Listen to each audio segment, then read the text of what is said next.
कई 100 साल बाद ऐसा होगा ईद उल फितर का नजारा, जाने कैसी होगी ईद।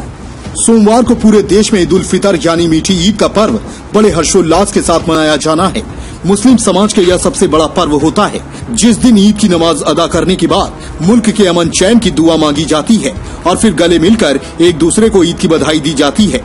परिवार के साथ में सेवैयां और अन्य पकवानों का मजा लोग घर पर बैठकर लेते हैं, मगर इस बार शायद ईद कुछ फीकी फीकी नजर आने वाली है।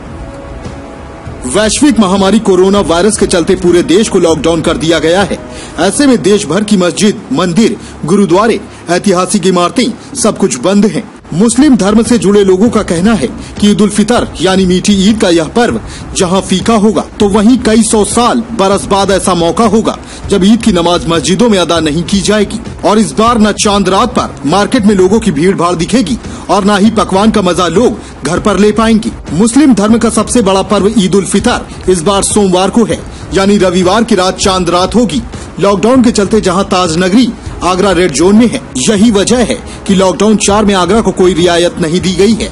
भीड़ भाड़ न हो, लोग सोशल डिस्टेंसिंग का पालन करें, वैश्विक महामारी से बचा जा सके, इसके लिए जिला प्रशासन और शासन की ओर से गाइडलाइन जारी की गई है।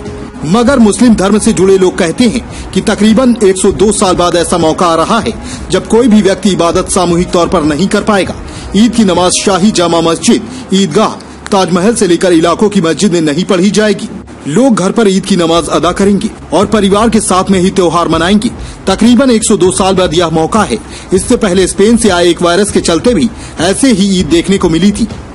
ईद के लिए जहां मस्जिद नहीं खुलेंगी, तो वहीं मुस्लिम धर्म से जुड़े लोग कहते हैं कि घर पर पढ़ी जाने वाली नमाज मुस्लिम पुरुषों के लिए ईद की नमाज का वो सवाब नहीं देती है।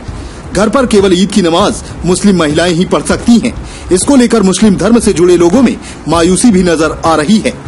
अर्पित राजावत की रिपोर्ट। मेरा नाम मोहम्मद यासिन उर्फ पप्पन है। मैं ईदगाह कटघर निवासी हूँ। ये जो कोरोना का मामला है, हमने अपनी ज़िंदगी में क्या, हमारे जो तवारीख हैं वो भी ये बताते हैं कि इतना बड़ा मामला हमने कभी अपनी ज़िंदगी में नहीं देखा कि मंदिर, मस्जिद सारे सब कुछ बंद हैं। बच्चे परेशान, मज़दूर परेशान, इसमें ना किसी को खाने को नसीब हो रहा है, ना पीने को नसीब हो रहा है, ना हॉस्पिटल नसीब हो रहे हैं। गवर्नमेंट ने प्राइवेट हॉस्पिटल भी बंद कर रखे हैं। मजदूरी करके कहाँ मिल नहीं रही है, आखिर क्या करे ऐसे वक्त में। अब हमारा ये इतना बड़ा त्योहार है ईद का, 1 महीने रोजे रखने के बाद में सबसे बड़ी खुशी का, और हिंदुस्तान क्या सारी दुनिया में ईद एक ऐसा त्यौहार है कि सबसे बड़ी खुशी का मुसलमानों का त्यौहार है। इसमें हिंदू मुसलमान सब मिलकर मनाते हैं।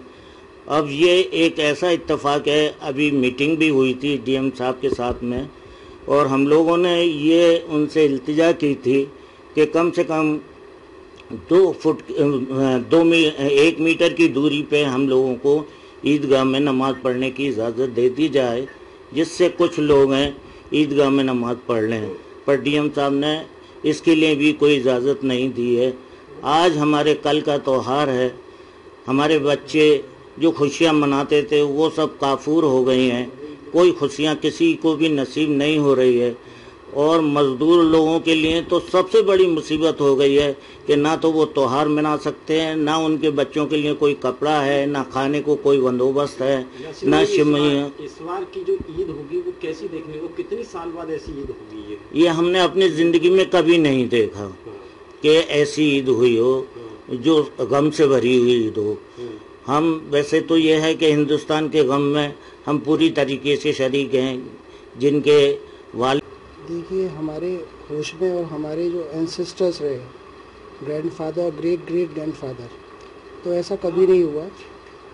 हाँ, 1918 में जब स्पेनिश फ्लू भारत में फैला था, जिसके कारण 1,60,00,000 लोगों की तकरीबन डेथ हुई थी, तब ऐसा मौका था जो मैंने इतिहास में पढ़ा और जाना।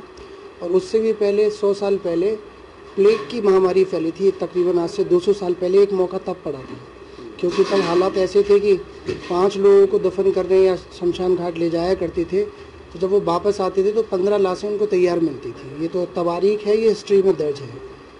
इस मसले पे हमने प्रशासन से, एडमिनिस्ट्रेशन से बात की थी कि जब शहर मुफ्ती साहब ने भी इसमें आह्वान किया था कि आप जब अल्कोहल के ठेके वगैरह को परमिशन दे सकते हैं और चीज़ों को, दुकानों को परमिशन दे सकते हैं, तो आप कुछ लोगों को जामा मस्जिद और ईदगाह में परमिशन दीजिए, जिससे कि हम नमाज़ पढ़ के इस वबा को ख़त्म होने के लिए, कोविड-19 को ख़त्म होने के लिए हम गॉड से प्रे करें और एक अच्छा मैसेज भी जाए। क्योंकि सारी चीज़ हमारा मानना है, हमारा जो कल्चर और सिविलाइजेशन है इंडिया की, वो एक स्पिरिचुअल और रिलीजियस प्रधान है। यहाँ बड़ी मान्यता है, चाहे कोई भी रिलीजन हो, हम मानते हैं कि जब दवा किसी चीज़ में असर नहीं करती तो वहाँ पे दुआ असर करती है। तो काश अगर प्रशासन की तरफ से ऐसा मौका दिया जाए। अभी भी हमें आशा है, अभी ईद में वक्त है, कल है, कि शायद वो शहर मुफ्ती साहब और उनके साथ कुछ लोगों को दे, तो उससे नमाज के बाद दुआ करें अमन चैन के लिए और ये वबा चली जाए और पहले जैसी सब चीज़ें नॉर्मल हो जाए। कितने पे सभी को शुभकामनाएं। पुलिस विभाग की तरफ से लगातार तैयारियां शुरू हैं। प्रत्येक बैरिकेडिंग पॉइंट पे पुलिस प्लेस की गई है। बहुत सारे जगह पे पीस कमेटी की मीटिंग्स भी की गई है। कई जगह पे ऐसा है कि अपील भी की गई है लोगों से कि वो अपने घरों में ही रह के नमाज अदा करें और पुलिस और प्रशासन को इसमें हेल्प करे। कोविड-19 का जो ये संक्रमण काल है, इसमें सोशल डिस्टेंसिंग एक बहुत ही अहम चीज़ है और घर में रह के ये सारी चीज़ें अगर हम लोग फॉलो करें तो संक्रमण जो है वो कम हो सकता है। तो अपील यही है कि घर में कर रहें और अपनी जो भी नमाज है, ईद है, उसको सेलिब्रेट करें। देश दुनिया की हर छोटी बड़ी खबर देखने के लिए हमारे चैनल इंडियन समाचार को सब्सक्राइब करें और बेल आइकन दबाएं, जिससे आपको हर खबर समय से मिलती रहे।